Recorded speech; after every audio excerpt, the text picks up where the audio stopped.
Manchester United finished their second preseason game against West Ham 2-1, but today we are going to be talking about the positives that we saw in this game that is absolutely exciting to think about, and it gives us hope moving forward into the game and into the season coming up.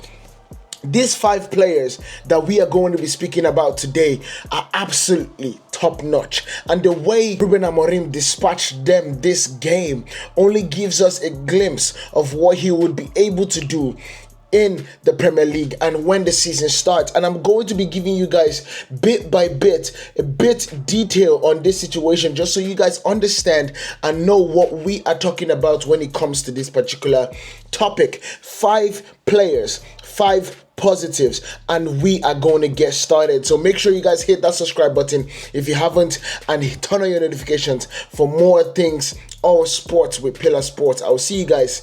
Let's get it. First things first, Kobbie Mainoo has to be the first conversation that we spoke about, because last season was a dreadful season when it comes to Kobbie Mainoo, because he had injuries, had a problem getting into the team, and had a problem even staying in the team because of how bad he played last season. But I, of course, chalked it up to the likes of being tired, honestly going for the Euros, his breakout season last year, the year before, and then having to go to play for England and playing in the Euros for so many games and so many hours. That is what I chalked it up to. But today, we have seen Kobbie Mainoo's new role. We have seen Kobbie Mainoo in one of the roles that he's going to be playing for Manchester United. And I'm telling you, this is going to be exciting, because Ruben Amorim has already said this. I have big plans for Kobbie Mainoo, and that is where it gets exciting. Today, Kobbie Mainoo was deployed in that double pivot. He was deployed with Mainoo Ugarte, and that was something I've absolutely been saying. This is basically what I'm talking about right here. I want you to understand this. The green guys were definitely, one of them was Mainoo Ugarte and the other was Kobbie Mainoo. And that is what we are seeing in this particular scenario. Because when you look at this particular topic, Kobbie Mainoo has absolutely shown us that he is a talent with the ball. And I want you guys to literally look back in the Champions League. Who is that talent that with the ball, he's so dangerous, but honestly understands how to intercept while playing with someone else that does almost the same thing? And that is Vitinha. Vitinha reminds me so, Kobbie Mainoo reminds me so closely to what Vitinha did for PSG. And guess what? PSG does not play a very combative defensive midfielder. It is Vitinha, João Neves, and Fabian Ruiz, I believe. Is that his name? Yes, whatever. But they won the Champions League with that midfield. And that is one thing that Manchester United can do.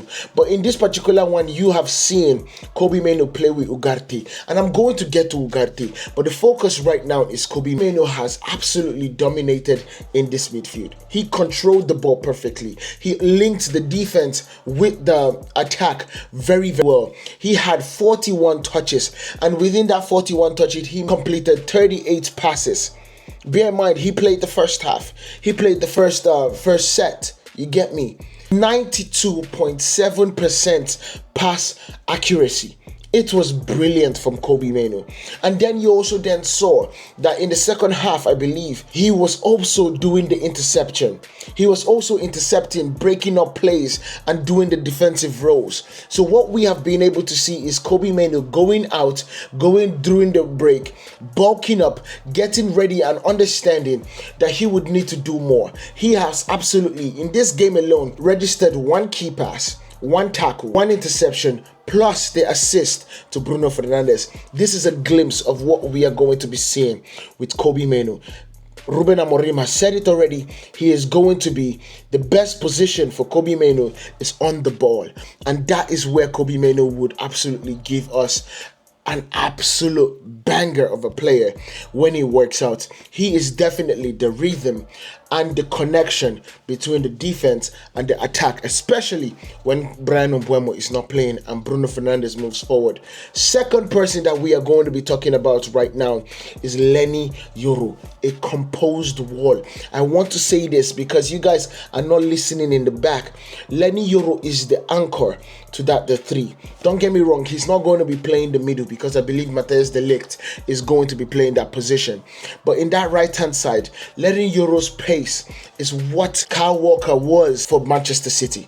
He is definitely going to be the mop-up crew. He is definitely going to be the understanding and the assurance for Manchester United to be able to move up the pitch and actually have the defense on the line in the middle. That is that is Leny Yoro. He had the ability today to intercept passes. Very sharp. He is not scared of a tackle. He understands when his timing is in terms of that tackle. So he definitely gets majority of them. And then what we are then seeing and what he has basically been growing since the second half of last season is his ability to then drive through the midfield, to then drive the ball from the defense into the midfield and then make the right pass. And we saw that in excess today. And that is why the composed wall is what I am calling Leny Yoro, because he absolutely somebody that is a gem. And I'm so glad that Ineos got this deal done, because if he had gone to Real Madrid, it would have been hell to pay if this guy was in that defense with the likes of Holstein, and it will be absolutely hell to pay for the rest of the world. And then we are talking about Patrick Dorgu. Last season he had problems with people discrediting him, not giving him chance to actually settle, not understanding that he needs people around him for him to be able to get this situation going. And today we have seen a glimpse of why his engine, why his lungs that he has in his body, his willingness to go back and forth, his willingness to do underlaps opens up every single thing for the likes of Bruno Fernandes, Joshua Zirkzee, Matheus, Cunha, every attacking player. Dorgu opens that space up for them, because you have to be thinking twice. You understanding that Dorgu is going to continuously make that run. And guess what is happening this time? He's having the composure to raise his head up and actually pick a pass. That composure to raise his head up and picking a pass is what he was lacking last season. Because last season he was coming into the league, he did not know his players, and so he would put his head down and just lace the ball in terms of a cross to nobody. But this time, what we are seeing is that Patrick Dorgu is now having the composure, is now creating the time, is now understanding how to use his body to get himself a second, and that alone is definitely something to look forward to. Fourth, but definitely not the least, is Captain, oh my God, Bruno Fernandes. There's a reason why Bruno Fernandes raises the floor for Manchester United. There's a reason why he's the clinical commander. There's a reason why he's El Capitano. There is a reason why Bruno Fernandes is one of the best midfielders in the world. And there is a reason why Manchester United did not take that £100 million from Saudi, because of this purpose. Bruno Fernandes remains a game changer for Manchester United. He remains the game changer for Manchester United, and that is what he showed out today. Scoring the penalty, perfect. And then that second goal was so clinical, it's ridiculous. The second goal was so befooling, it is ridiculous, because he sold Areola so bad that Areola absolutely looked amateur. And that hour just looked like amateur hour for Areola, and that was all because of Bruno Fernandes. And it was ridiculous, his ability to understand where his positions is. He is absolutely getting better than that. We call him Amorim said something last season. We need to understand and trust other players to play their position, and Bruno Fernandes has always had that problem. He has always had the problem. He has always wanted to go into the defense, go into the offense, going into middle to try and get the ball going. I understand that. But when you have players that are worth it, when you have players that are better, when you have players that are potentially world-class-esque, then you start beginning to trust them. And that is what Bruno Fernandes did today. today. He began to trust his team. He began to stay a little bit more in his position. He began to shift in that position into the spaces, the blind spots where he'll be able to pick the ball up, but not just expanding all his energy in terms of running back and forth. You understand? He's still going to do that.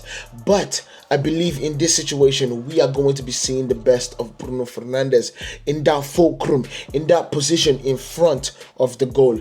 Now, someone that is absolutely new into the club, Matheus, Cunha, honestly, it's hard for me to speak about this kid because he has just got to Manchester United.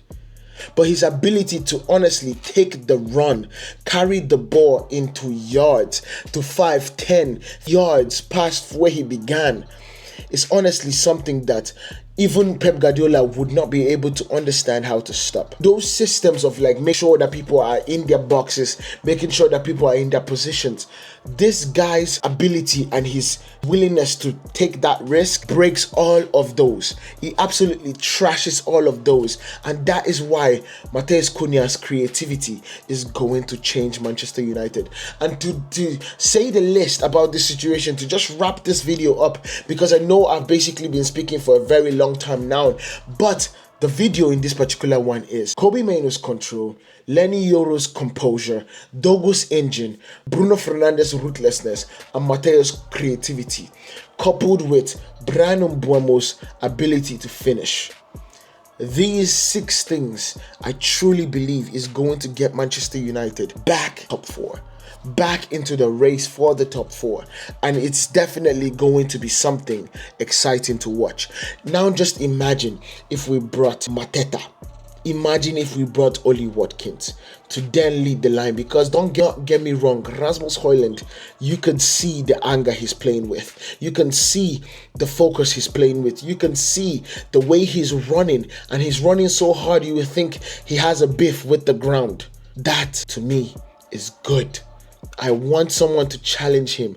I want someone to make sure that he understands that he doesn't have a guaranteed spot at Manchester United. I still believe in the kid. I still believe in Rasmus Højlund. I still believe he can give us 20 goals a season. But without further ado, let me know what you guys think about this situation down in the comments. Make sure you guys hit that subscribe button so you do not miss anything that we do here on Pillar Sport. I will see you guys in the next one. Love y'all.